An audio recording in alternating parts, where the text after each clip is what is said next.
हिमालको काखमा बसेको एउटा सानो गाउँ थियो। त्यही गाउँमा आर्यन र सिया बस्थे। उनीहरू बाल्यकालदेखि नै साथी थिए।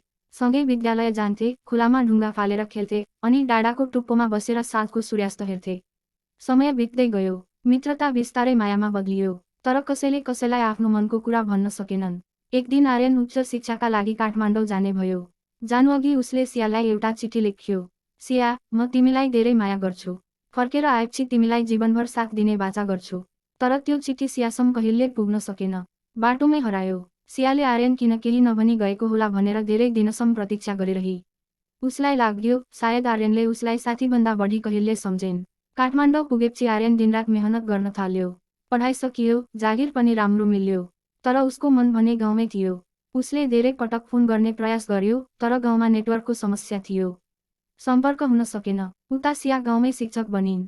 उनले आफ्नो जीवन अरूका छोराछोरीलाई शिक्षा दिन समर्पित गरिन्। तर मनको एउटा कुनामा आर्यनको सम्झना सधैँ जीवित थियो। 5 वर्ष बिते। एक दिन गाउँमा ठुलो मेला लाग्यो। धेरै वर्षपछि आर्यन गाउँ फर्कियो।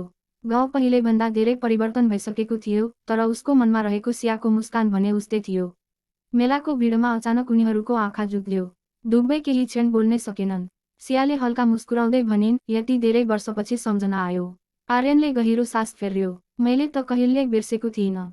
दुवै गाउँको पुरानो पिपलको रुखमुनि गए, जहाँ उनीहरू सानैदेखि बस्ने गर्थे।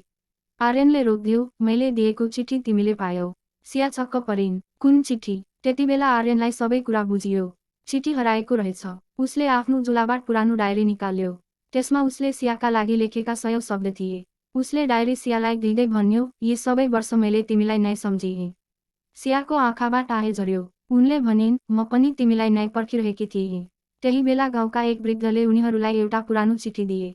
खेत जोत्ने क्रममा भेटिएको रहेछ। त्यो आर्यनले वर्षअघि लेखेको त्यही हराएको चिठी थियो। सियाले काँपिरहेका हातले चिठी खोलिन्। प्रत्येक शब्द पढ्दै जाँदा उनका आँखा रसाए। उनी मुस्कुराइन् र भनिन्, यदि यो चिठी समयमै आएको भए, हामीले यति धेरै वर्ष छुट्टिनु पर्दैनथ्यो। आर्यनले उत्तर दियो, सायद भगवानले हाम्रो प्रेमलाई समयको परीक्षा दिनुभएको थियो। केही महिनापछि गाउँभरि खुसीको खबर फैलियो। आर्यन र सियाको विवाह हुने भयो। विवाहको दिन गाउँभरि फुलले सजिएको थियो। सबैले उनीहरूको प्रेमको कथा सुनिरहेका थिए। विवाहपछि पनि उनीहरूले गाउँ नछोड्ने निर्णय गरे। आर्यनले गाउँमै पुस्तकालय खोले, सियाले विद्यालयलाई अझ राम्रो बनाइन्। हरेक साँझ उनीहरू त्यही पुरानो डाँडामा पुग्थे, जहाँबाट उनीहरूको प्रेम सुरु भएको थियो। सिया मुस्कुराउँदै भन्थिन्, हाम्रो प्रेम एउटा हराएको चिठीबाट सुरु भएर जीवनभरको साथमा बदलियो। आर्यनले उनको हात समातेर भन्थ्यो, साँचो प्रेम कहिल्यै हराउँदैन। कहिलेकाहीँ ढिलो मात्र पुग्छ। र त्यसपछि उनीहरूको जीवन प्रेम, विश्वास र सम्मानले भरिएको एउटा सुन्दर यात्रामा बदलियो।